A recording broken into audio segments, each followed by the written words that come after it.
Bienvenue pour l'épisode 30, un épisode musical.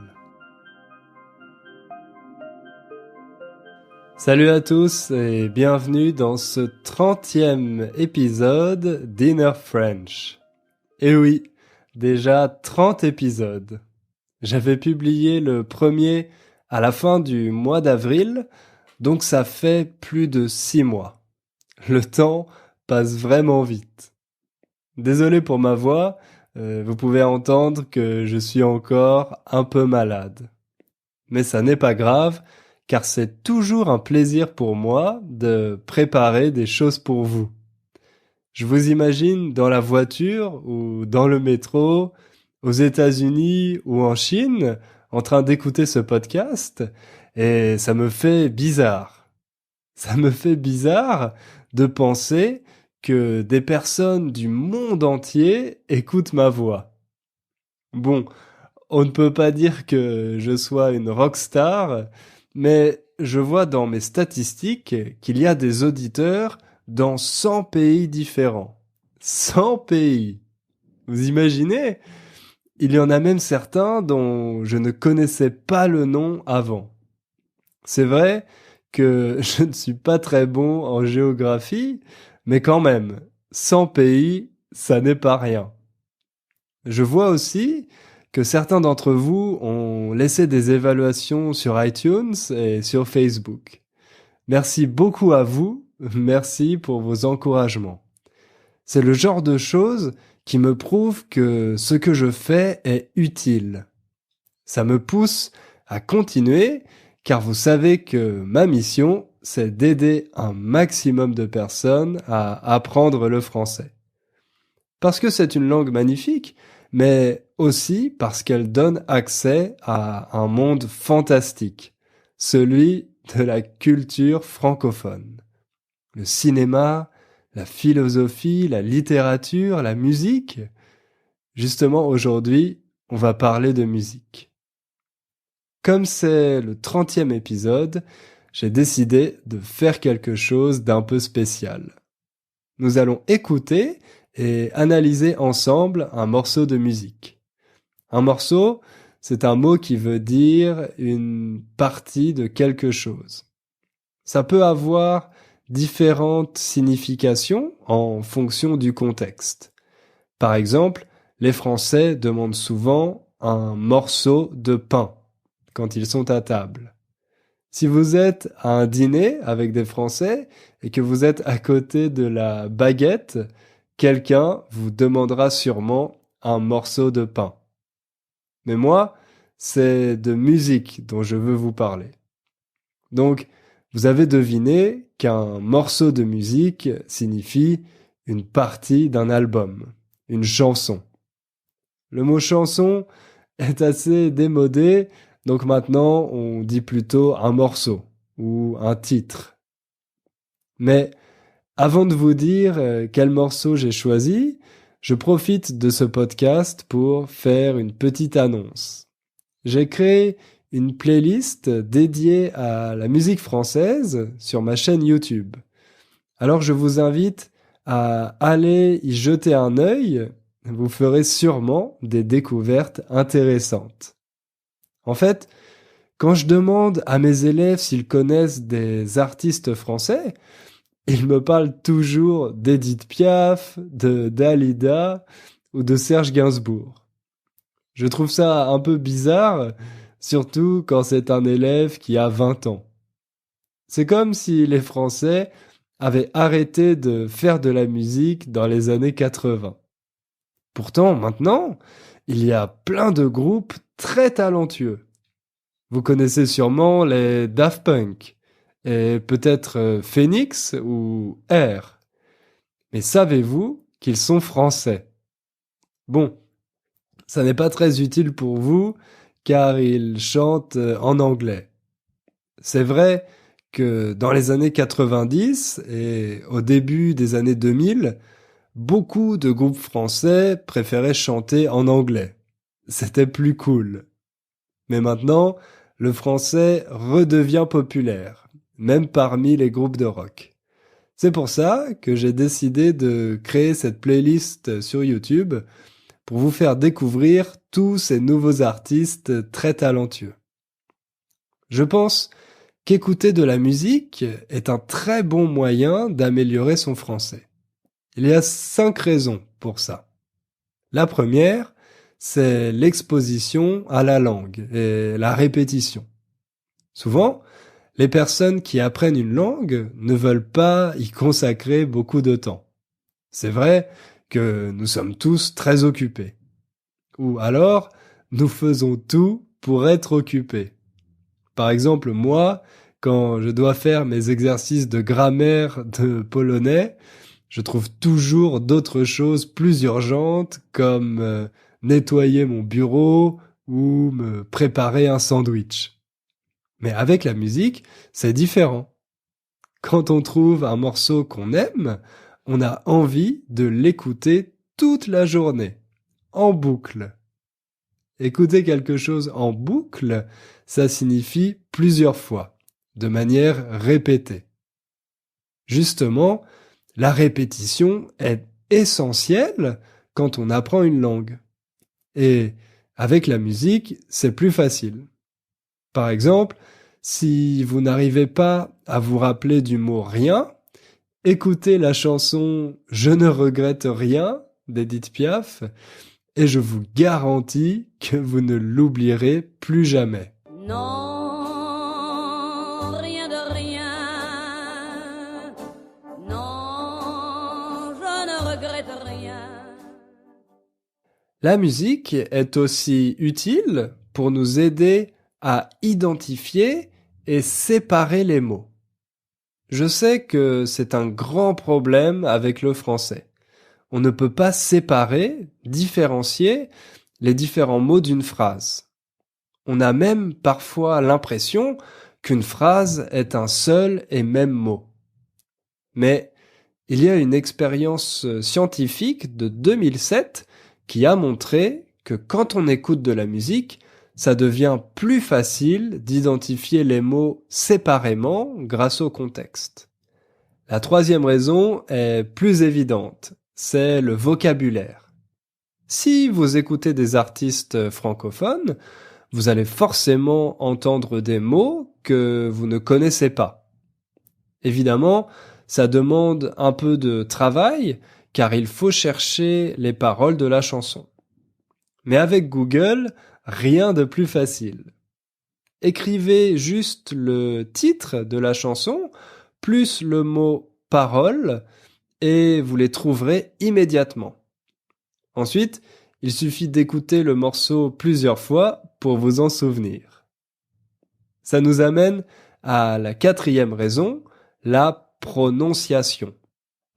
Et oui, comme avec les podcasts, vous pouvez utiliser les morceaux que vous aimez pour répéter certains mots.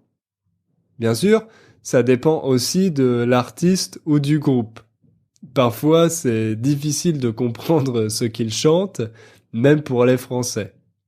Mais ça vous habituera au moins à la façon dont les Français coupent certains mots quand ils parlent, comme le ne de la négation.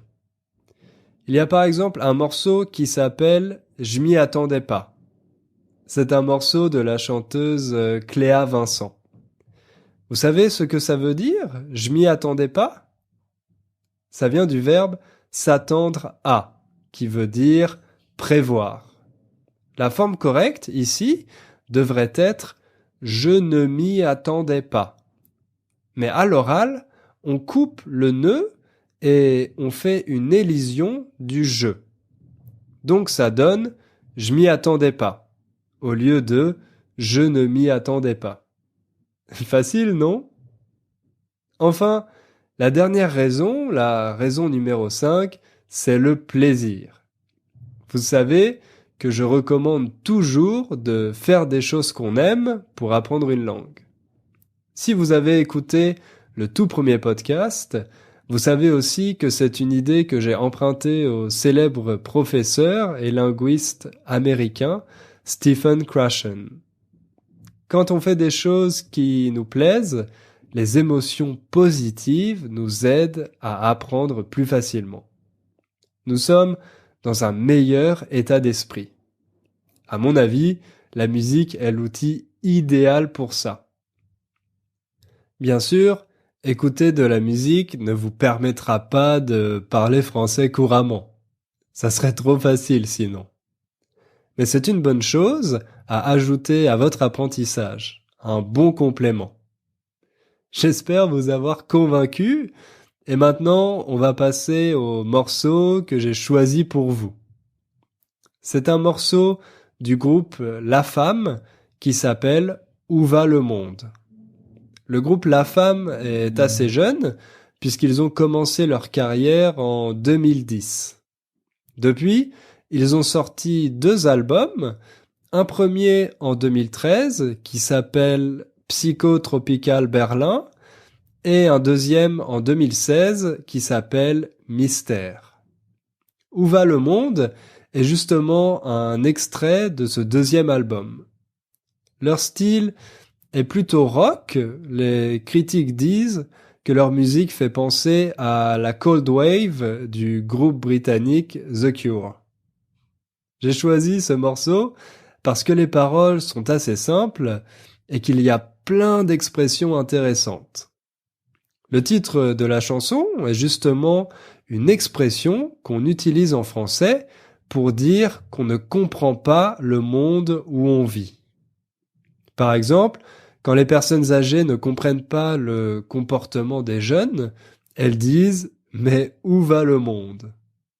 On imagine donc que c'est une chanson qui parle de doute et d'incompréhension. Je vous propose d'écouter le premier couplet, la première partie.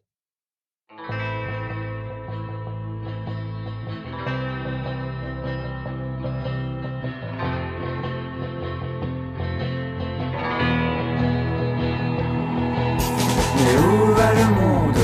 Pourquoi des fois je me demande si les filles et les garçons sont si cruels? Où sont mes vrais amis? Pourquoi je me méfie? Qu'a-t-on pu bien faire de tous ces sacrifices? Oui, personne n'est fidèle, mais pourtant la vie doit rester toujours belle. Et peu importe si l'homme reste si cruel avec ce qu'il est, il faut sans doute pardonner, mettre son ego de côté. Pourquoi tout le monde se ment et se trompe jusqu'à se traîner dans la misère la plus totale? Donner ma confiance et mon cœur, pourquoi ça me fait si peur? Est-ce bien normal? Non, ce n'est pas normal. Vous entendez que dans le premier couplet, le chanteur parle de ses doutes. Il se demande pourquoi nous, les êtres humains, sommes si cruels. Se demander, vous savez, ça veut dire se poser des questions à soi-même. D'ailleurs, je vous rappelle qu'en français, on ne peut pas demander une question. On peut demander quelque chose ou poser une question, mais pas demander une question. Alors, le chanteur se demande qui sont ses vrais amis. Il se méfie. Se méfier, c'est un verbe qui est le contraire de faire confiance. Quand on se méfie de quelqu'un, ça signifie qu'on ne lui fait pas confiance, qu'on le trouve suspect ou dangereux. Ensuite, il y a une question dont la structure est intéressante, quand le chanteur demande « Qu'a-t-on bien pu faire de tous ces sacrifices ?»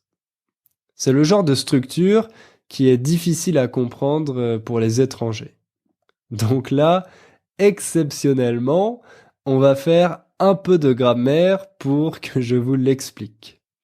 Dans « qu'a-t-on », il y a 4 éléments. Que, qui est un pronom interrogatif, a, qui est l'auxiliaire avoir, on, qui est le pronom associé à cet auxiliaire, et entre a et on, il y a un t, qu'on appelle t euphonique. Ce t ne signifie rien. On l'utilise seulement pour la phonétique. Attendez, je vais vous expliquer ça plus en détail.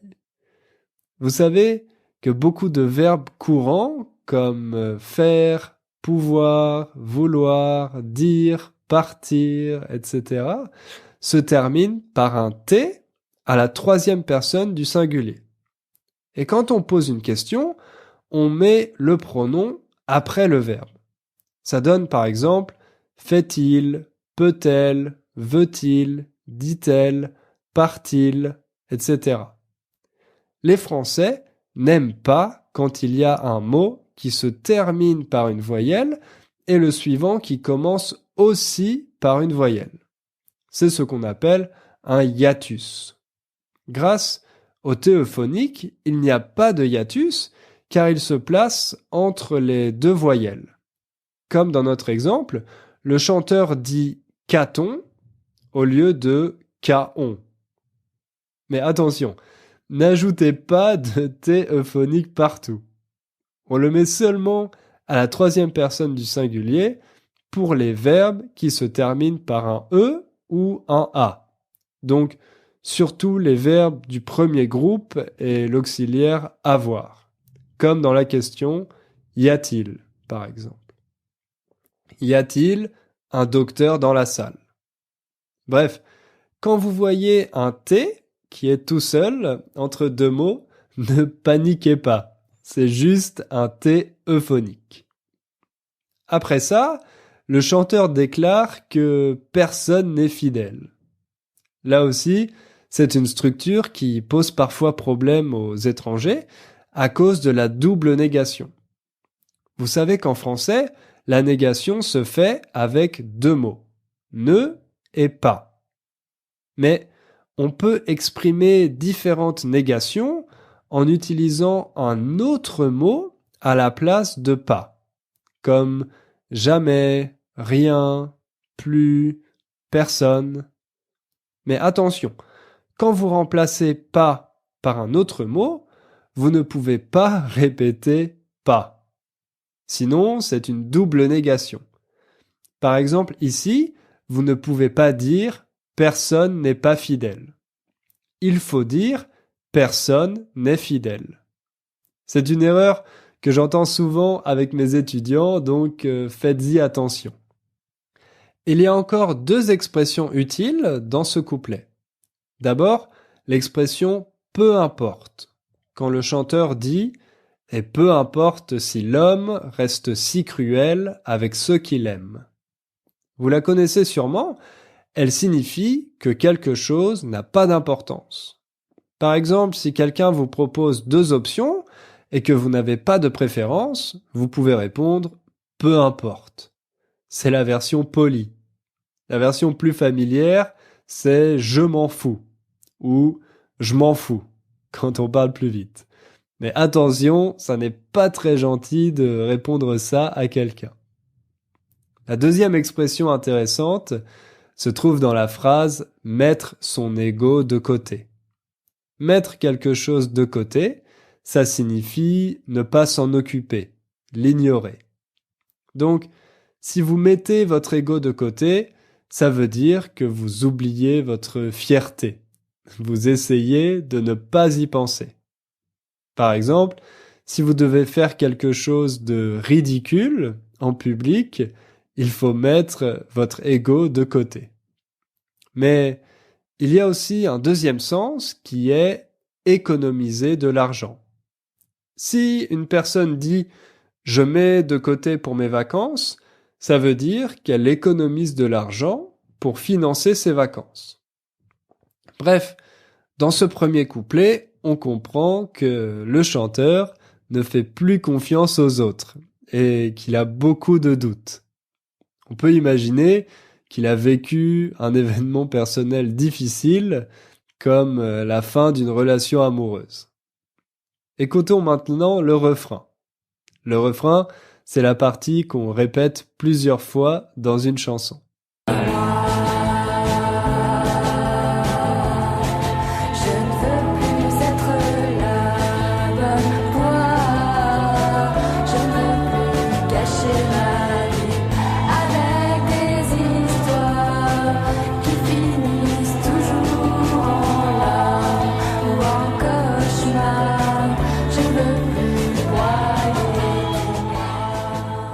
Là encore, il y a deux expressions idiomatiques intéressantes.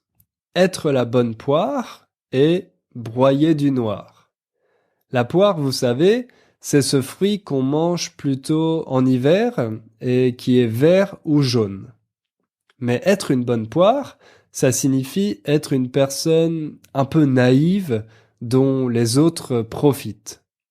Par exemple, si vous acceptez toujours de rendre service à un ami et qu'il ne fait pas la même chose pour vous, on peut dire qu'il vous prend pour une bonne poire. Ensuite, l'expression broyer du noir veut simplement dire déprimé, être très triste. Donc, le refrain confirme notre intuition. Cette chanson parle d'une histoire d'amour qui s'est mal terminée. Passons au deuxième couplet pour voir la suite. Je n'ai plus d'estime pour moi, je n'ai plus d'estime pour toi. Tant pis pour ça, tant pis pour ça. Je continue mon chemin, tu es déjà très loin derrière moi, très loin derrière moi. Oui, c'était une belle histoire pour finalement taire mon regard foudroyé, sans me retourner. Je pars comme je suis venu, encore plus déçu. Et le pire dans tout ça, c'est que je reste un inconnu pour toi. Par pitié, arrêtez de me planter des couteaux dans le dos, où mon corps va finir par devenir un filet de cicatrices qui ne retiendra en moi que les mauvais côtés de toi. Désormais je n'en peux plus, je veux partir très loin, je pleure et je renie. C'est la larme de trop qui fait déborder mes yeux et m'a rendu malheureux. Mais où va le monde? Où va le monde?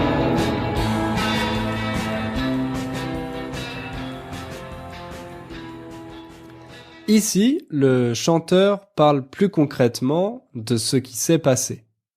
Il est question de trahison et de regret. Il utilise l'expression « planter des couteaux dans le dos », qui veut justement dire trahir, tromper quelqu'un. On comprend que c'est un épisode vraiment douloureux pour lui. Il parle des cicatrices qu'il en garde comme après une opération. Maintenant, il va seulement se souvenir des côtés négatifs de cette relation. Il dit qu'il n'en peut plus. Quand on dit « je n'en peux plus », ça signifie qu'on n'a plus la force de faire ou de tolérer quelque chose. Par exemple, si vous courez un marathon et qu'après 30 km, vous êtes trop fatigué pour continuer, vous pouvez dire « je n'en peux plus ». Ou bien, si votre chef vous énerve et que vous détestez travailler avec lui, vous pouvez dire « je n'en peux plus de mon chef ».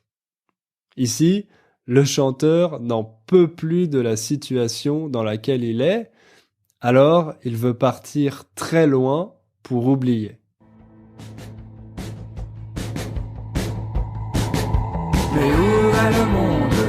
Pourquoi chaque fois que je veux bien faire les choses, dire toujours de travers? Pourquoi les gens se mentent? Pourquoi les gens se trompent? Est-ce que toi aussi, des fois, tu te demandes pourquoi la vie est si compliquée?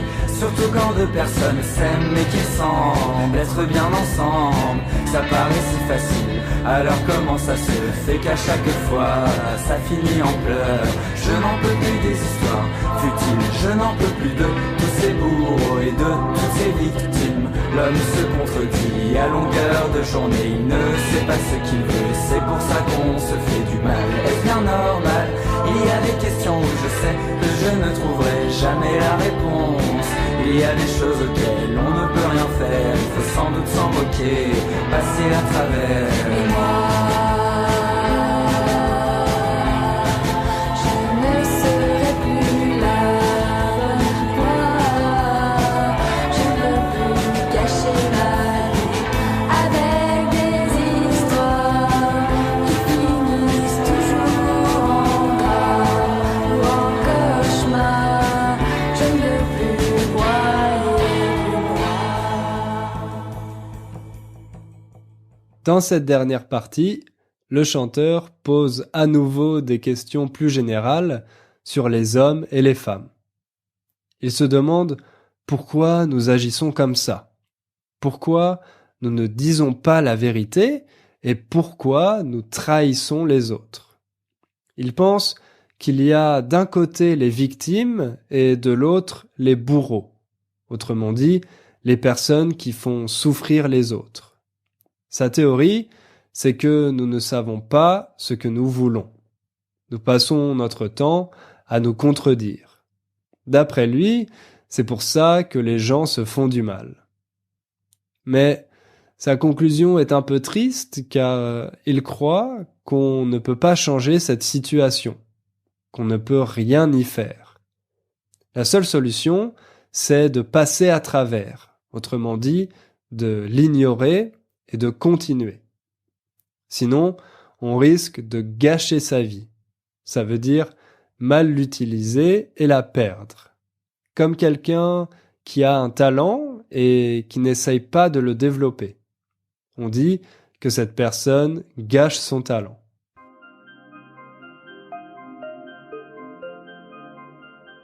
On arrive à la fin de ce podcast.